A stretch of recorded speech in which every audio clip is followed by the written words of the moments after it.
Okay, hello radio people, and this is the beginning of week 2, and as you know, we've got a busy week this week, only because it is my goal, since you have shown so much promise in what you've done so far, and I don't say that lightly.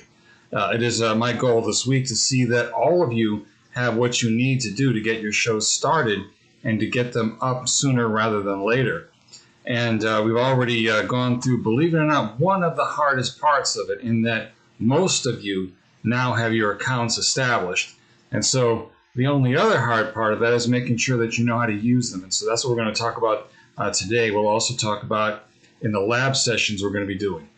Okay, so the radio web page is what this is all about right now. And it's important that we do this kind of at the same time we're doing the radio broadcast, only because it's just as important, and it's your listeners' way of catching up on you if they miss one of your shows. Also, this is the only way that I can successfully document your progress during the semester, meaning that I will see your shows in the archives as they appear, and I will be able to listen to your shows that way so I know what's going on. Okay, so radio web pages, it is your show. Okay, so to start out with, every show has an identity. Now, I know we've said this before, we've done sort of a pep talk here and there, but it's very important that you understand that your show does not have to be like anyone else's show. Also, Methodist University as a whole does not have an official radio show, which maybe someday we will, but right now we don't. This is actually very different than MU Reports, because MU Reports is an official show, meaning that it's a group effort and it represents the department entirely. Now, radio doesn't always work that way. We've been taking a very different approach in radio, meaning we could do a radio show for the whole department, but then we'd have to have a whole department of people working on that, and maybe someday we'll consider that, but that's harder to do than this. So right now, it's up to you to be a pillar holding up the station itself with your own program and your own dedicated audience. And so every show is unique and can be unique. So just because somebody else is doing a show with a similar subject doesn't mean it has to be exactly like yours, and vice versa. Every radio personality has a unique voice. And so this doesn't just mean how you sound, but the way you talk, the things you talk about, the way you approach the subject. And so even if it's some information that's coming up at the end of the day and other people have already heard it, they haven't heard what you had to say about it yet. And so that's what your show can be about. So every show itself has its own character. So with the music that you play, the intro music, the outro music, the kind of humor that you use, if you use humor, these are the soundboards, all of that makes your show unique. And there are very few rules. Now, I'm not saying there's no rules at all. We talked about that. Obviously, you can't do anything obscene or illegal, but other than that, it's wide open. So you can talk about any topics you want to, just as long as you're being fair and reasonable. Okay, the ultimate purpose of your website is to attract and maintain an audience. The ultimate purpose of your show is to attract and maintain an audience. And so I don't necessarily know who your audience is. And you may not even know who your audience is, but they're out there. You don't have to please everyone, but you got to please someone. Meaning that in order for your show to work and be successful, or at least potentially successful, somebody has to want to listen to it. And so chances are somebody does. That's the good news. It's just a question of making yourself known to those people and making your show available. And gradually people will find it. And people who have like-minded friends may also choose to listen in. And how far you choose to take this is up to you. Now, how you present your image is important. And so you're going to have many different ways of doing this. Only you can do it, though. So simply put, you are the atlas of your own world. So if you don't care about your show, nobody else will. That much I can guarantee you, and that's pretty much across the board. So if you don't promote your show, nobody's going to promote it for you. You have to be the captain of your promotion team. You have to be your own executive producer. And of course, if you're working with somebody else, you can share some of those burdens. But really, the show is going to depend on you as the producer and the talent. Okay, visibility. We currently have inertia, meaning that the summer has been long. In fact, longer than usual. It's one of the longest summers I've ever encountered. And during all that time, I guarantee you very few people have asked about MU radio. In fact, I've never heard of anyone. I don't think anyone asked about it specifically. And with the coronavirus and everything, it's not like it's been a hot topic. It's not like they're saying, well, what are we going to do about MU radio? Or more specifically, there's been no news shows, and there's been no reason to talk about it. And so that's where we got to come back from. And that's actually rather normal for college radio of this sort. Okay, every show works against stagnation. So you will have to build up some traction with your programs to get people to listen to you, and collectively that helps all of us. That's simply put. How will your listeners hear about you? See, that's where you come in. You have to let them know that you're there. And fortunately, there are more means of doing that now than there ever have been before in the history of the human race. So let's make sure they can at least find out about you if they want to. Meaning if they do a web search for your show, hopefully they'll find it, because that doesn't mean that there's certainly no reason why they can't. Your web presence is critical. So you will have a web presence. You already do. It's just a question of what you do with it. So is social media. You know more about social media than I ever will. Social media is your generation's way of communicating. There are more social media apps than I can keep up with, and I'm sure that there are more coming out every day. Word of mouth helps too. Talk to your friends. Help your other shows get out. Talk about other people's shows.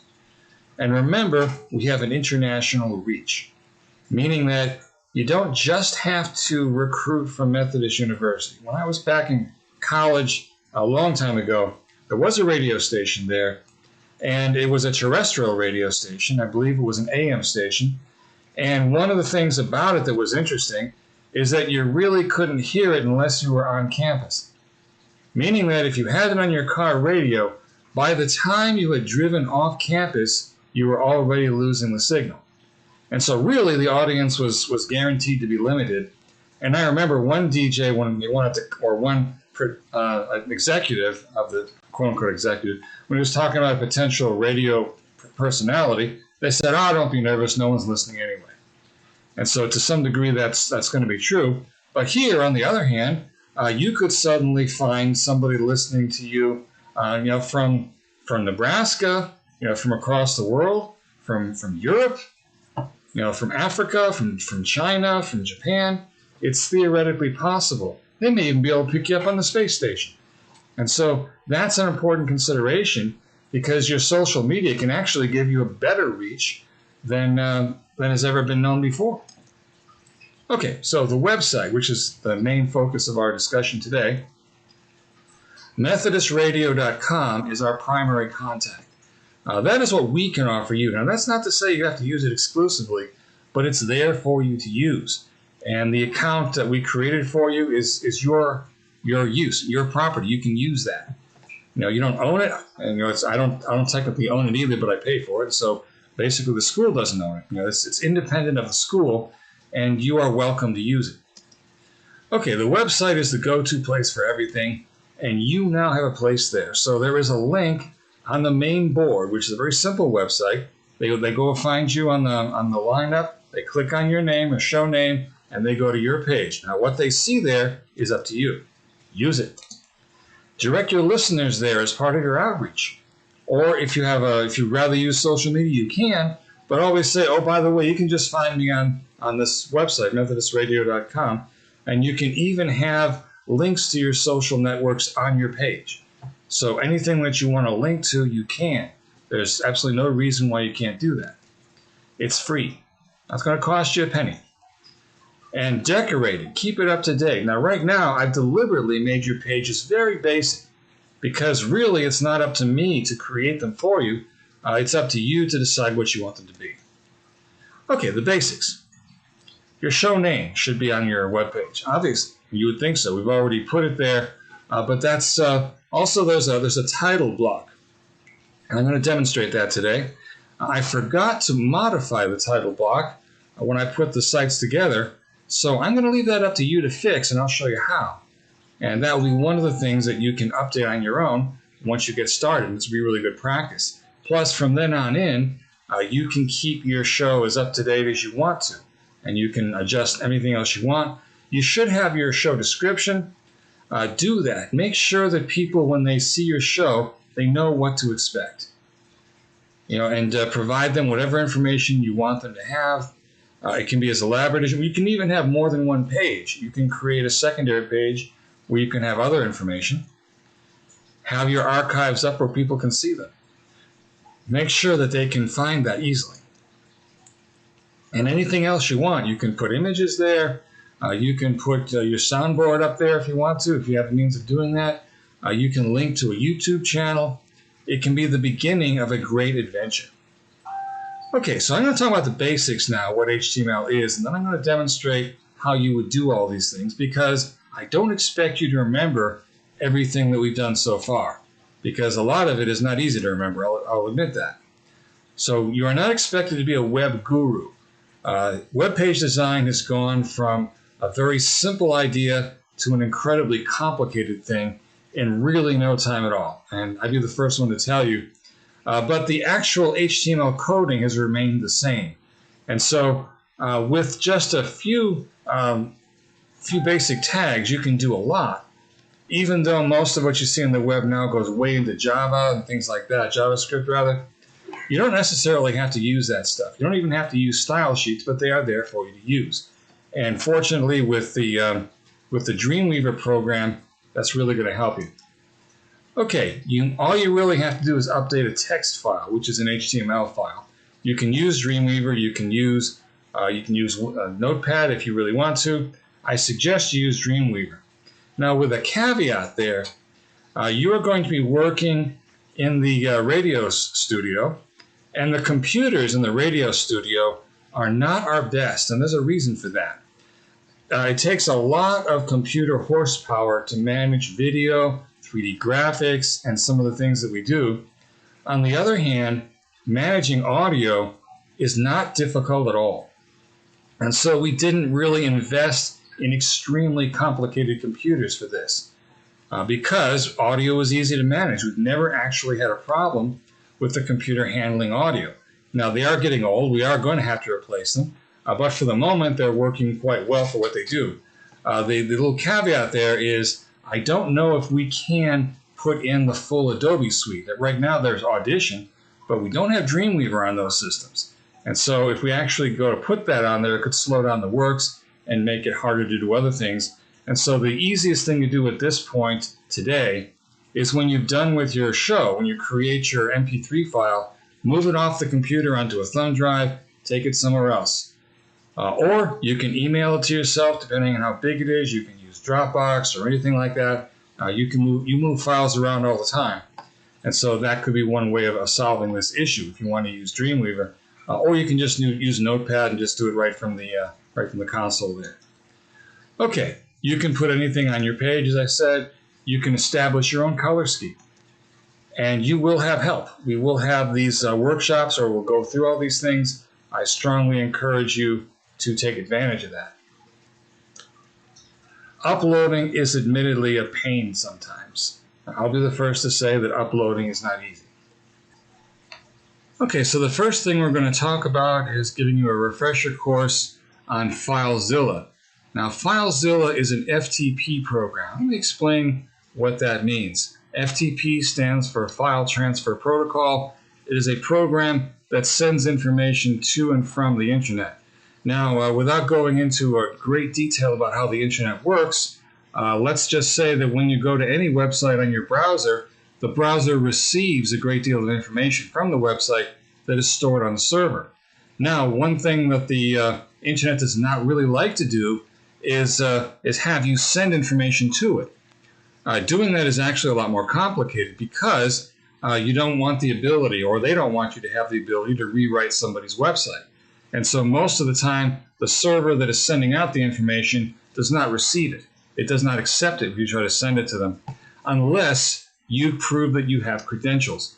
And so that's why we have given you a name and a password. Our server space is located on a company called AIT, which is actually local to Fayetteville. So there's a computer somewhere that has all of our radio stuff in it. And so here is FileZilla. It's got that little red icon that you are likely to see on your on the computer where it exists. I believe it's on all our current systems. If not, you can find any other FTP program, or I know for a fact it's on the ones in the radio room. So the first thing you want to do is fill out this host. Now host is actually easy, or it should be, except the first part of it you may not be used to doing. So what you're going to do is type FTP. Instead of HTTP or HTTPS, it's FTP colon. That's the 2 dots thing, not the semicolon, but the colon, and the 2 forward slashes going uphill, and then the name of our website, which is www.methodistradio.com. Easy enough. The next thing you do is you enter your username. And remember, that's something that we established for you. Every one of you should have a username. And finally, you must enter your password. And then hit Quick Connect, and suddenly you're in. Okay, now when you log in, you should see something that looks like this, meaning that you would not get as many options as I get when I log in, because I have to manage all of these websites, including yours. So when you log in, your permissions will start with wherever your show is. And so if you look on the part up here, you'll see a little bit above where you would normally get to see. For example, if I go down here far enough, I can find one. Let's see, where were they? Well, if I go, there's one, for example, 2000, we know what that one is. And so a couple of you have your shows up here already. In fact, all of you should. There's the Dope Show. And so in any case, you're probably not going to see anything here. You're just going to get this window, and this will be what you're going to be working with. And so to get something from your computer to the internet, you sort of have to drag it across from here. So this side of the program is your local system. And so in this particular case, just like we were doing at the show, within a file on my system called COM302, I had a folder called blank account, which has anything that I want to use to upload today. And so what I'm going to do is show you how you would go about doing that. So the first thing I'm going to do is I'm going to take this file here, which is an index file, and I'm just going to drag it down here. Now the reason I would do that, and when it does, it tells me if I ask me if I want to overwrite it, and I do. So I'm taking the latest version of that file and bringing it down here. One of the reasons I'm doing that in this case is I want to make sure that anything I do to that file can be undone, because it's still in the archives and I'd rather hold on to it. And so there it is. And then I can edit that file because now it's on my local system. Now, if I did not take down the most recent version, it could be there are changes that I made that wouldn't show up. And so the first thing you do when you update your show is to make sure that you got the most current version. And if you're not sure, just download it, because it only takes a second to do that. So then, if you go to Dreamweaver, I'm going to open that file. So now this is the current version of Dreamweaver. And if I look up here, I can see it's blank account. If it wasn't there, I'd have to find it. So I'm going to open up the HTML file. And when I do that, I get this. I've never really followed that warning. It's okay. And so if I look at this, right now I'm in split view. And as you can see, there really isn't anything on the page anyway. But this was called the Open Door Church. And this was a radio show that we had for a while that one of our students was working on. And so let's have a look at how you would go about updating that. So for example, if you look here, if I were to click on that, for some reason it doesn't like you editing in that mode anymore. There may be a... Okay, well, I'm just going to leave it there. It's easier to find where the code exists down here, and that's where the cursor is shown up. And so in the HTML, you can make a change. So you could give it a different title there. So let's say I wanted to say Open Door Church of Fayetteville. There it is. And so you could make that change if you want to. And then from there on in, you see where it says a show will feature gospel music. And so there's that text. Now, believe it or not, this is all you really have to do is just edit those things. You could type something else. And so that's going to be what your audience reads about your site. That's very important. Okay, so show archives, right down there. If I go down here a little bit, you see show archives. That's where you put your music up. So the only thing you would change there is this. So for example, let's say I wanted to make another entry. Currently, there already is an entry for an audio show. And all I'm going to do is take the whole line, which includes everything from the little paragraph tag, you don't even have to know what that is, through the anchor tag, which calls for the file, and the description and the end of all those tags. Just copy it, and then I'm just going to go down one line and hit Control V, and I've got a second copy. And if I want to be neat, I can just clear up, put that back, and clear up the blank space, and there it is. So let's say that I wanted this to then be, let's say August 20, let's say 2020. So once I've done that, you'll notice it updates on the live view. And now right now, they're going to the same file. So if you look at this part, the only thing you have to think about is this, which is the name of the file, and that's going to be in your server space. So if I were to make that ODC2, and I strongly suggest that you keep your file name simple because it saves you a whole lot of time, then there it is. So then, if I do a file save, now I've saved the HTML. Now if I didn't save the HTML, then if I tried to upload it back, I'd just be uploading the same file that was there before because it wouldn't recognize the changes. This doesn't commit the changes until you tell it to save. So then, let's say I go over here back to my FileZilla, and in your case, you're not even going to have this HTML file here. It'll just be the HTML file. Drag it over and overwrite it, and so that will be the new file. So then, if you are on the website, just go here, Methodist Radio, and you see in the archives, Open Door Church. If I go there, now you will see the words of Fayetteville have been added, and this is something we're going to probably want to remove because it's an old Swift file that no longer seems to work. You know, somebody put those up there, and we used to use those. So I might recommend adding something else or just taking it away. But if I were to go to this first link and click on that, it will play the show.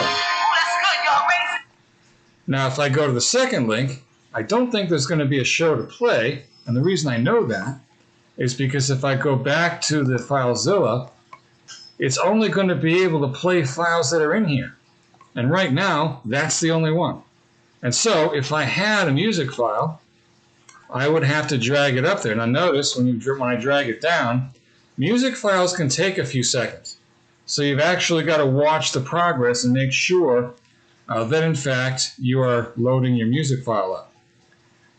And so once that's done, now if you don't load it up all the way, I'll tell you what's going to happen. If you shut off the program before it finishes loading, you're not going to get your entire program loaded. And so it will not fit when people try to play it back. They're only going to hear part of it.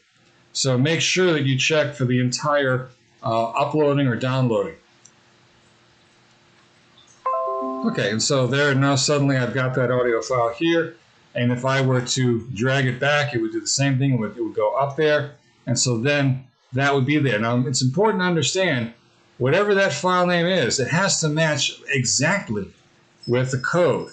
So if you look at the Dreamweaver code, you'll see that's OCD on all lowercase 1.mp3. And it's all in lowercase. And so if it was anything different, it simply wouldn't work. And so that's important to understand. Now these letters in white, you can write that yourself. Doesn't matter what it says. I'm going to show you one other thing on this page, which is kind of interesting. If you look up here, way towards the top, you'll see this little area called title. Title, which is within these angle brackets, Open Door Church. Now this one's correct. You have a title as well, which in most of your cases is wrong. What I want you to do this week is fix that. Put your actual title up there if it isn't already, and at least fix some of these descriptions so that they say more than just that one-liner. Okay, and I keep saying one other thing, but I'm going to do it again. If I want to make this, I'm just going to go into live view. If I want to make this so that I can change the colors, there's a simple way of doing that. If I go to File, Page Properties, I get this, and this is one thing they've done reasonably well. You get this dialog box here. Now right now the background color is black, which is all zeros. And of course I can just go to this color picker, and let's say I wanted to change that to something else. Let's see, kind of like a gray of some kind. Let's say I were to do that. And let's say I hit enter. So now the background's gray, and if I hit apply,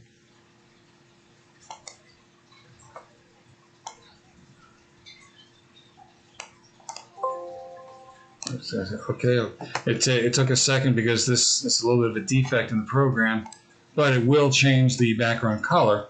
So if I go back to page properties, you can see you can also change the text color. You can change the links, the color of the links. So right now links are bright green, and then when you roll over them they turn white, and when you've been there before they turn that kind of a dark green, and the active links never really worked anyway. You have the choice of choosing all of these other different formatting things, but the most important thing most likely is to start with your basic appearance, your background color, etc. And that's what you would want to do. Okay, so that is the very basics of updating your page, and I want to make sure that you're able to do that much. And so here we have it. This is your world. This is your universe. You'll notice that all of your shows are listed up here, and if you look down on the calendar, you'll see that they should be in the appropriate time slots. If they're not, we can fix that. And if you're not there yet, we can make sure that you are. And so we're going to spend this week working on this.